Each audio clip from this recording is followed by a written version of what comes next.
Why does the airline industry rely on the doctor in row 14 to handle its emergencies?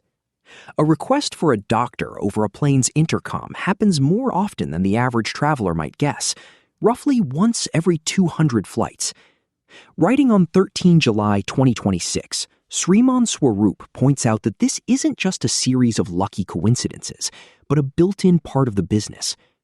Airlines save significantly on diverted flight costs by relying on the professional ethics of their passengers.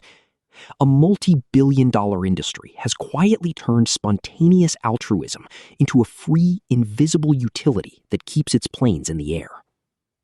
Written by Sriman Swarup in Stat News, narrated for Arva.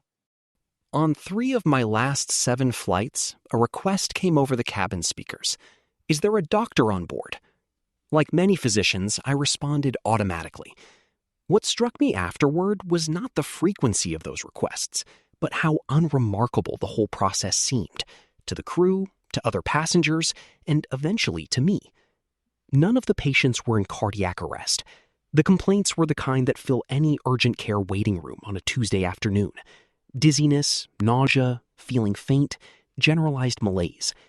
That tracks with the published literature. Studies of in-flight medical events consistently find that the most common onboard complaints are fainting or feeling faint, respiratory symptoms, and gastrointestinal distress, not the dramatic emergencies Hollywood tends to depict.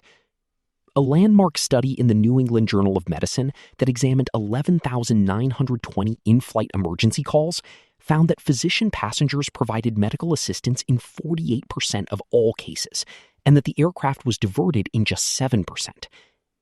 Modern commercial aviation has quietly evolved around a tacit assumption. When something goes wrong medically at 35,000 feet, a physician sitting in 14C will probably help out. For decades, this arrangement has escaped serious scrutiny because it sits at a comfortable intersection: professional obligation, human decency, emergency ethics. Most physicians help willingly. Flight attendants are well-trained and often perform admirably under pressure. Airlines carry emergency medical kits and increasingly rely on ground-based physician consultation services, among them MedAir's MedLink, which provides around-the-clock air-to-ground support during in-flight emergencies. But a system that functions is not the same as one that's well-designed. In-flight medical events are not rare. A widely cited review in JAMA estimated they occur on roughly 1 in every 604 commercial flights. More recent global data, analyzing 77,790 events across 84 airlines, puts the figure closer to 1 in every 212 flights. That means a carrier operating 500 daily departures would expect more than 2 medical events every day. When a doctor steps in, the stakes are higher than the industry acknowledges.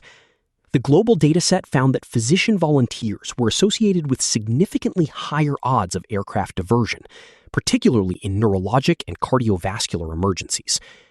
Diversions can cost tens of thousands of dollars, and sometimes much more, depending on aircraft, route, and downstream disruption. Onboard clinicians are, in other words, shaping decisions with real financial stakes. This creates a structural asymmetry worth naming directly. The physician responding on board assumes responsibility in a genuinely difficult environment.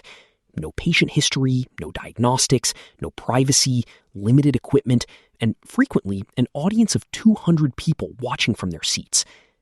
The airline derives meaningful operational value from that response, whether through reassurance, triage, communication with ground medical teams, or avoidance of a costly diversion, even though it doesn't share the physician's direct clinical responsibility. Some will note that the Aviation Medical Assistance Act of 1998 provides Good Samaritan liability protections to volunteer physicians, which is true and worth acknowledging. Those protections matter. But liability protection is not the same as structural recognition, and the existence of a legal shield does not answer the underlying question of whether a multi-billion-dollar industry has simply gotten comfortable outsourcing a recurring operational problem to the professional ethics of its paying customers. Others will argue, reasonably, that no other commercial industry staffs onboard physicians on most routes, and that the infrequency of serious events makes dedicated medical staffing hard to justify economically. That argument has genuine merit, but it also proves too much. The industry already depends on physicians being present and willing to help. The question is not whether to build a new system from scratch, but whether to acknowledge and formalize the one that already exists. No other major commercial sector routinely relies on spontaneous volunteer expertise from highly trained customers to manage recurring operational contingencies. Airlines do, and have for decades. The answer here is probably not direct payment, which risks reducing a genuinely complex ethical relationship to a transaction, and may actually deter some physicians, who respond precisely because the act feels outside the market.